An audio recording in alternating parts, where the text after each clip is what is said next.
बिस्मिल्लाहिर्रहमानिर्रहीम, अस्सलामुअलैकुम। मैं हूं उमैस मुनीर, आप देख रहे हैं हमारा यूट्यूब चैनल। नाज़रीन, पाकिस्तान में कोयले से यूरिया तैयार करने का पहला मंसूबा और उसका बाकायदा ऐलान कर दिया गया है। ये मंसूबा कितनी लागत का होगा, इससे पाकिस्तान को कितने मिलियन डॉलर्स का फ़ायदा होने जा रहा है और ये कब तक मुकम्मल हो जाएगा, इसके मुतालिक तमाम तफसीलात आज की इस वीडियो में आपके सामने रखेंगे और आपको बताएंगे कि पिछले 3 साल के अंदर पाकिस्तान के अंदर कितनी कंपनियों ने सरमायाकारी की है और उससे जो 40 अरब रुपए का जो मुनाफा या सरमायाकारी जो पाकिस्तान के अंदर हुई है वो किस सूरत में हुई है, ये कहां से सरमायाकारी आई है, इसके मुतालिक भी एक रिपोर्ट सामने आई है, वो आपके सामने रखेंगे। और साथ ही साथ आपको ये भी बताएंगे कि पाकिस्तान के कौन से इदारे हैं जो कि पाकिस्तान के कौमी ख़जाने में 60 अरब रुपए का खसारा कर रहे हैं। और आप यूँ समझ लीजिए कि ये सिर्फ नुकसान ही नुकसान है जो कि सिर्फ नेग्लिजेंस की सूरत में पाकिस्तान को उठाना पड़ा है। इसके मुतालिक भी बात करेंगे, लेकिन आगे बढ़ने से पहले हमारी आपसे दस्तबस्ता गुजारिश है कि इस चैनल को लाइक करें, सब्सक्राइब करें और बेल आइकन को दबाना हरगिज़ मत भूलें ताकि हर नई आने वाली वीडियो आप तक बर वक्त पहुंच सके। नाज़रीन, सबसे पहले पाकिस्तान के अंदर कोयले से कोल टू फर्टिलाइजर C2F का जो मंसूबा है वो पहला मंसूबा जिसका ऐलान पाकिस्तान के वज़ीर आला सूबा सिंध के वज़ीर आला मुराद अली शाह की जानिब से किया गया है और उन्होंने तमाम तफसीलात जो हैं वो बताई हैं। और इसके ऊपर फौजी फर्टिलाइजर की जो टीम है उन्होंने वज़ीर आला की पेशरफ्त के ऊपर ब्रीफिंग भी दी और ये बताया गया है कि 1.12 अरब डॉलर का ये मंसूबा है जिसके तहत जो थर सिंध का मुकामी कोयला है उसको कन्वर्ट किया जाएगा यूरिया के अंदर। और इसका मकसद ये होगा कि ना सिर्फ अपने मुल्क के अंदर जो खाद की डिमांड है उसको फुलफिल किया जाए बल्कि जो एक्सपोर्ट है उसके अंदर भी इजाफा किया जाए और दूसरे ममालिक को भी इसको एक्सपोर्ट किया जाए। इससे पहले हम लोग बहुत बड़ी जो मकदार है वो इसकी इंपोर्ट करते हैं और उसका फिर हमें जो पैसा है वो भी देना पड़ता है। ऑब्वियसली दबाव आता है कौमी खजाने के ऊपर, जो भी चीज़ हम लोग बाय करते हैं या पाकिस्तान का जो इकोनॉमी है या पाकिस्तान का जो सर्कल है उसके ऊपर दबाव आता है। तो अब जब हम इसको एक्सपोर्ट करने लगेंगे तो इससे एक तो बहुत फ़ायदा होगा, लेकिन अगर हम लोग बात करें इस मंसूबे की पेशरफ्त की तो इसकी जो बैंकेबल फिजिबिलिटी स्टडी है वो 2025 के आखिर में मुकम्मल कर ली गई थी और अब मंसूबा फ्रंट एंड इंजीनियरिंग डिज़ाइन और मुआहिदों के मरहले में पहुंच चुका है। अगर हम लोग इसके मालियाती मामलात की बात करें तो ये एक्सपेक्ट किया जा रहा है कि 2026 के आखिर तक या 2027 में इसके तमाम तर मालियाती जो मामलात हैं उनको फाइनल कर लिया जाएगा और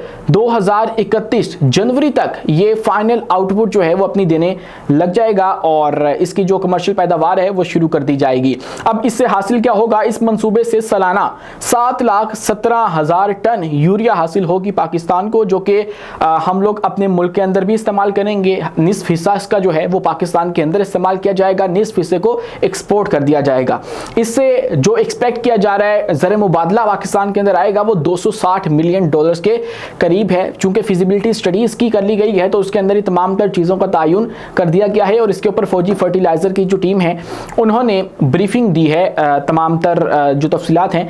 उनकी। मंसूबे से 3500 से ज़ायद बराह रास्त और बिलवास्ता जो 7,000 मुलाजमत के मौके हैं वो भी पैदा होने जा रहे हैं। नाज़रीन, इसी के साथ दूसरी बड़ी खबर आपके सामने अगर मैं रखूँ तो पाकिस्तान की जो SCCP है या फिर आप यूँ कह लीजिए कि जो पाकिस्तान की security and exchange commission of Pakistan है उसकी जानिब से ये तफसीलात शेयर की गई हैं कि पिछले 3 साल में पाकिस्तान के अंदर 79 कंपनियों ने सरमायाकारी की है या एंट्री मारी है या उनकी आमद हुई है पाकिस्तान के अंदर और ये 40.7 अरब रुपए की सरमायाकारी है जो कि इन कंपनियों ने की है। पाकिस्तान में गुज़श्ता 3 साल के दौरान 79 नई कंपनियों ने, गैर मुल्की कंपनियों ने एंट्री मारी और securities and exchange commission of Pakistan के मुताबिक इस अरसे के दौरान निजी शोबे में गैर मुल्की कंपनियों की जानिब से 40.7 अरब रुपए की सरमायाकारी की गई। SCCP के मुताबिक 61 गैर मुल्की कंपनियों ने शेयर की ट्रांजेक्शंस की हैं जबकि 29 गैर मुल्की कंपनियों ने अपने शेयर्स दीगर गैर मुल्की कंपनियों को मुंतकिल कर दिए हैं। अब उसकी अगर मिसालें आपके सामने रखूं तो SCCP के मुताबिक सऊदी अरब की अरामको कंपनी ने गो पेट्रोलियम में 40% हिस्से हासिल कर लिए और सऊदी अरब की वाकफ डाटा कंपनी ने पाकिस्तानी वोटेक में 80% शेयर्स होल्डिंग की है।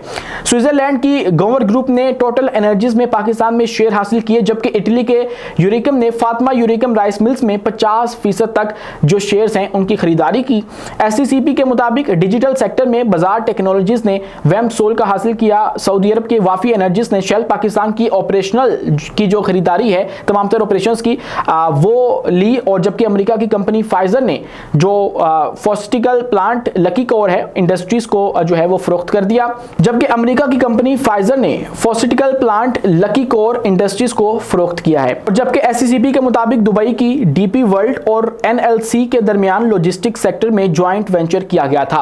नाज़रीन, इस वीडियो की आखिरी जो खबर है वो आपके सामने अगर हम लोग रखें तो ये खबर गैस चोरी और लीकेज के मुतालिक है, जो कि पाकिस्तान की दो जो सरकारी कंपनियां हैं उनके मुतालिक एक बहुत बड़ा इंकशाफ हुआ है। पाकिस्तान की जो कौमी असम्बली की कायमा कमेटी है उसका इजलास हुआ और उसके अंदर ये इंकशाफ हुआ कि ये सालाना 60 अरब रुपए का नुकसान कर रही हैं कौमी खजाने के अंदर, और ये नुकसान जो है वो गैस की लीकेज और गैस की चोरी की सूरत में हो रहा है। और इसके ऊपर फिर मशवरा ये भी दिया गया है कि इन दोनों जो कंपनीज हैं उनको प्राइवेटाइज कर दिया जाए। और अगर इन कंपनीज का बताऊं, ये कंपनीज कौन सी हैं तो SSGC और SNGP जो सुई गैस नर्दन है और सुई गैस सदर्न है, इन दोनों के अंदर 30 अरब रुपए का जो खसारा है वो देखने को मिल रहा है। और इनके मुतालिक ये इंकशाफ हुआ है कि ये गैस चोरी की सूरत में और गैस लीकेज की सूरत में ये तमाम तर जो नुकसान है वो पाकिस्तान के कौमी खजाने को उठाना पड़ रहा है। तो इनके मुतालिक फिर राय ये दी जा रही है कि इन दोनों को प्राइवेटाइज कर दिया जाए। सरकार का कोई काम नहीं है कि वो बिजनेस करे,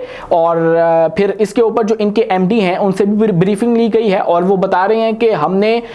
इसके लिए तमाम तर कोशिशें की हैं और जल्दी हम लोग इस खसारे के ऊपर काबू पा लेंगे। और उनका तो ये भी कहना है कि ये जो तमाम तर नुकसान हो रहा है ये ओगरा के जो अहदाफ हैं उनसे कम है। और उसके बाद उन्होंने अपने जो फिगर्स हैं वो शेयर किए कि हम लोग इस पर काबू पाने की कोशिश कर रहे हैं, लेकिन ये एक बहुत बड़ा खसारा है जो कि पाकिस्तान को